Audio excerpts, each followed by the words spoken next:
So Playground AI offers a wide variety of filters to stylize the final output.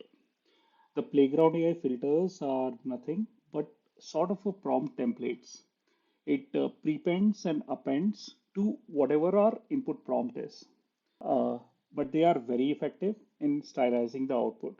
So use it to speed up your process. We can see the final prompt that was input to the AI model when we see the details of the output image. So if you hover over the output image, you will see some sort of prefixes as well as suffixes that the AI filter added to the to your input prompt.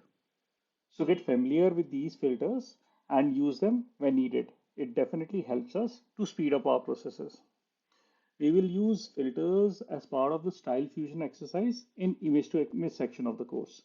But feel free to explore the filters on Playground AI on your own. Next, let's cover some miscellaneous but important points on prompt engineering.